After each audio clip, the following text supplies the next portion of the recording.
And one last thing to add to this about humility. When somebody comes and talks real nasty to you, right? And they're condescending to you, it's a good way to put your ego down. So they may have even done you a favor. That may have been, they think they've won over you, but maybe that's a message from Allah. Maybe that's a gift from Allah to give you the gift of humility.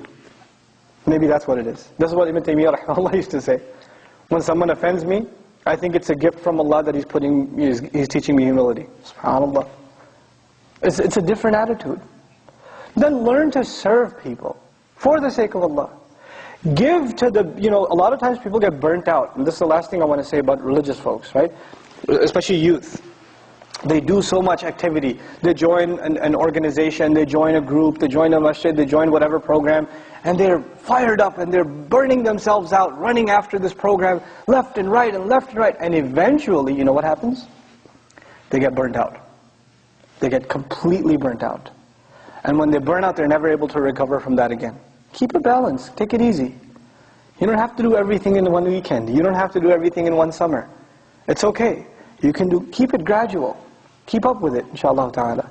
But when you do things for the sake of Allah, and you get frustrated that you're not seeing results, like this talk. I was invited, and I said, okay, I'll come, Sunday night, no problem. Why not come Saturday night? Nobody's going to be here. You know what my first reaction was? So? I'm not coming here for you. Why am I coming here? There's a bigger reason. You're not paying me, who's paying me? Right? So if there's one person here, or 100 people here, or no one here, did I already get my credit if I had the right intention? I did, if I had the right intention. Why did you come here? If you came here because your friends are coming, because you got nagged into coming, because your ride isn't leaving so you're stuck here, then you got nothing. But if you were here, say, what your intention was, I'm going to remember Allah tonight. I'm going to come closer to Allah tonight. Even the wait, when there was nothing going on here, even did that count in your favor? Change of attitude, change of intention, right? It'll help you so much in life. Because when you do things, you'll pass out the flyers, and you will invite people, and nobody will show up, and you'll say, oh, people don't listen. You won't be frustrated. You know why? Why were you passing out the flyers? Why were you sending the invitations? Where did you put the expectations with? Your job is the effort, his job is the results. You're not in charge of the results. When you internalize that, life becomes so much easier. And you become more satisfied with yourself. You don't become frustrated. No, there were only a few people there. There could have been more. Yes, there could have been more. But that's in the hands of Allah. Did I do my part? Did I make enough effort? That's the only question to ask. And were my efforts seriously for the sake of Allah? That's the question to ask. These things I bring up because intentions are not something you make once. There was one time in your life, you made the intention, you're going to serve Allah's religion. You're going to become a better Muslim. You made that intention. But that intention can get rusty. So you got to keep going back. You got to keep fixing it.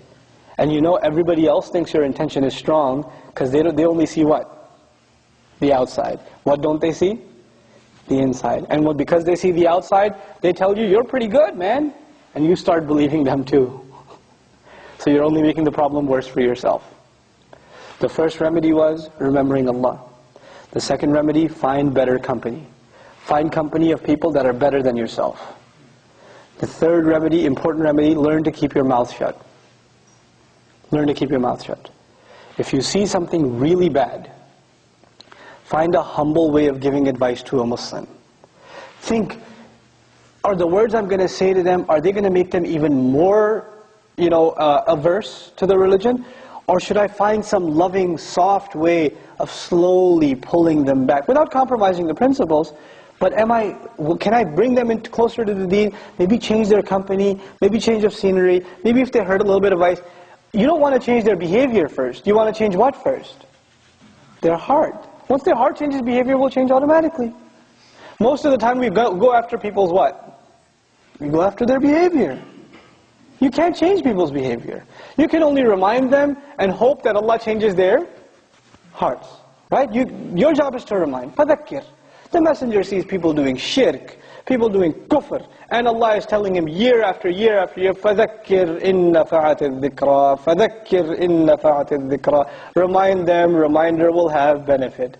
The man, sallallahu alayhi wasallam, is doing da'wah to the same bunch of really bad people for 10 years, and Allah keeps telling him, remind, it's going to have benefit. Remind, it's going to have benefit. You remind someone, it doesn't have benefit, you know what you say? I reminded him, he didn't listen. That guy's not going to benefit from a reminder. Look at the seerah of the messenger. How often does he remind, sallallahu alayhi wasallam? And Allah keeps telling him, you may not see the benefit. You may not see the benefit. But is there still benefit? There is. And who's the first person who benefits from sincere reminder? The one who gives the reminder. Who is it benefiting first? You yourself. Because you are accepting that the words are coming from you, but the effect will come from where? From Allah Azza wa Jal. And if your words didn't have any effect, then maybe there was something wrong with who? You. Your first reaction shouldn't be there's something wrong with him. He didn't listen to me. That's not your first reaction. You know the Messenger ﷺ, and this is the last comment I'll make, when he gave advice when he gave da'wah to the people and they didn't accept, one of the thoughts that crept into the Messenger's mind was, maybe I'm not doing my job right. Maybe I could have said it better. And Allah Azza wa Jal reminds him, no, you're doing your job right. You're doing what you're supposed to do. You just keep warning, you just keep reminding. Don't worry about the results, just keep doing what you're supposed to do. Do what you're supposed to do. You know, along these lines, the last ayat that came to mind, I should share it with you because it's important in this issue, inshallah ta'ala. 2 ayat, one from Shura, one from Surah Shura, Surah number 42, and another ayah in which the Messenger is given advice in Surah Al-Imran. So 2 ayat. In Surah Shura, وَمَا تَفَرَّقُوا إِلَّا مِن بَعْدِ مَا جَاءَهُمُ الْعِلْمُ بَغْيًا بَيْنَهُمْ. They didn't disagree with each other until after knowledge came.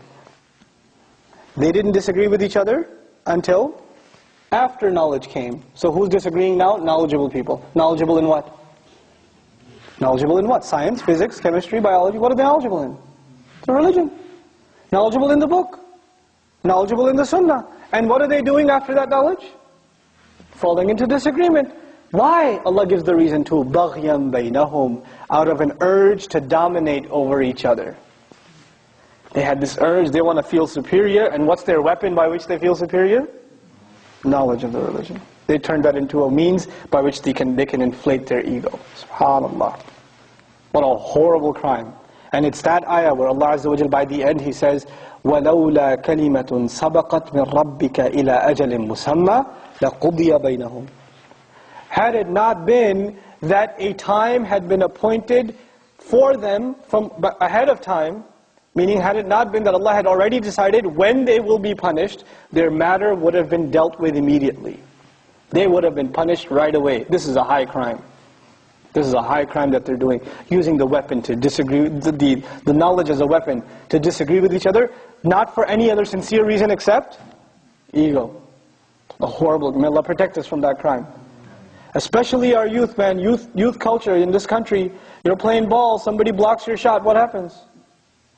The next play, you better avenge and revive your dignity because the tribe will look down upon you, right? There's this culture, how dare you against me? It's not just a sport, it's a test of ego, right? Somebody cuts you off on the road, what gets enraged? You, with your Honda Civic, pass me by, me with the M5? No, I will show you. I will express my supremacy very, very soon. I'm going to floor it and show you how it's done. What is that a show of? Ego. Constantly in our culture, we're being sent the message: inflate your ego. It's all about you. It's all the songwriter, the singer, my chain, my hat, my shoes, my socks, whatever. All about me, me, me. You can't touch me. You can't look at me. You can't look at me in the eye. I'm going to do this to you. Then I'm going to do that to you. What's this about? What's the whole message? Ego. Worship of the self. That's all it is. That's really what it boils down to. And this deen is only a deen for those who humble themselves before Allah. Right? So that's very, very important message of this ayah. And the last ayah, Al-Imran. And especially for those who are in a position of leadership. Those of you that others look up to. Those of you that know and think even that you have more knowledge than others. Allah tells His Messenger sallallahu alaihi wasallam, فَبِمَا رَحْمَةٍ مِّنَ اللَّهِ لِنْتَ لَهُمْ وَلَوْ كُنْتَ فَضًّا غَلِيظَ الْقَلْبِ لَانْفَضُّوا مِنْ حَوْلِكَ. It is by the special favor and mercy of Allah that you, sallallahu alaihi wasallam, are lenient towards them, meaning the Sahaba. It's a special mercy from Allah that you, sallallahu alaihi wasallam, are lenient towards them. وَلَوْ كُنْتَ فَضًّا غَلِيظَ الْقَلْبِ. If you were tough, harsh of the heart, if you were stiff with them, if you were arrogant towards them, if you were even hard, rough around the edges when you talk to them, if you were, stern with them, لَانْفَضُّوا مِنْ حَوْلِكَ. They would have dispersed away from you. They, who's they? Sahaba would have ran away from you. Who's you? The Messenger says, can you imagine the Sahaba running away from the Prophet? Allah didn't say if you didn't call to the truth, they would run away. If you stopped teaching them Qur'an, they would run away. If you didn't present, the wahi, they would run away. What would the Messenger do that would make them run away? He's still teaching Qur'an, he's still giving the truth, everything's the same. What's the only thing that changed in the ayah that would make them run away? He's tough to them, he's harsh with them. That would be enough and they would run away. SubhanAllah. What a message Allah is teaching His Messenger sallallahu alaihi wasallam. If that's the message to the most amazing leader, you don't think it applies most to us? It applies enormously to, if you're in any position of leadership, and if I was to ask for a show of hands, don't raise your hands, rhetorically, if I was to ask for a show of hands, how many people are in a position of leadership? You know what? All of you should be raising your hand. You're all in a position of leadership. You're all in a position where you should be able to give counsel to someone, and that's fine. But how do you give that counsel? Especially if they're Muslim. Instead of making them more averse to the religion, learn to be a little more tolerant. Don't justify wrong behavior. That's not what I'm saying at all. If you see some haram, call a spade a spade. Look, this is haram. I worry about you. And there's ways of saying it, right? You know you're going to hell for doing that, right? That's one way of saying it. Man, you should be ashamed of yourself. You do that. That's one way of saying it. Bro, I'm really worried about you. Seriously? Why? You know that's bad. And I love you, man. Why do you do it? Do you need help? I mean, why really? Just stop, man. Yeah. Let's talk about it. Sincere, yarhamukallah. Right? Let's talk about it. Sincerity. It shows, The way you talk to people, it shows if you're sincere, or you're just trying to pass comments on them to, just put them down. There's a difference. There's a difference in how we talk. أَذِلَّةٍ عَلَى الْمُؤْمِنِينَ. They're humble, powerless when they present themselves to believers. That's the attitude in the Qur'an. But then finally, how do you know for sure you are sincere? It's in the ayah, and we're done. In that same ayah, فَاعْفُ عَنْهُمْ وَاسْتَغْفِرْ لَهُمْ وَشَاوِرْهُمْ فِي الْأَمْرِ. After they mess up, and you're lenient towards them, if they mess up, number one, forgive them lovingly, فَاعْفُ عَنْهُمْ. Then ask Allah to forgive them. Asking Allah to forgive them is not, some brother does something bad and you say, hey, by the way, may Allah forgive you. That's not فَاسْتَغْفِرْ لَهُمْ. When should you ask Allah to forgive them? When you're asking Allah to forgive yourself, in private. Because the private dua is what? Sincere. That's sincere. In front of everyone, by the way, bro, you're pretty messed up, but may Allah forgive you. I make dua for you. That's not what the ayah is saying. That's actually a show of what? Arrogance, ego. Make sincere dua for them in private. فَاسْتَغْفِرْ لَهُمْ. And then to make them feel like you think of them as a decent person, وَشَاوِرْهُمْ فِي الْأَمْرِ. Consult them and take their opinion. Ask their opinion. Treat them like a decent person. The Messenger ﷺ doesn't need anybody's shura. He makes decisions based on revelation. Allah commanded him to consult them in decision making. Why? So they would feel what? Included, dignified. This is the characteristics of a leader.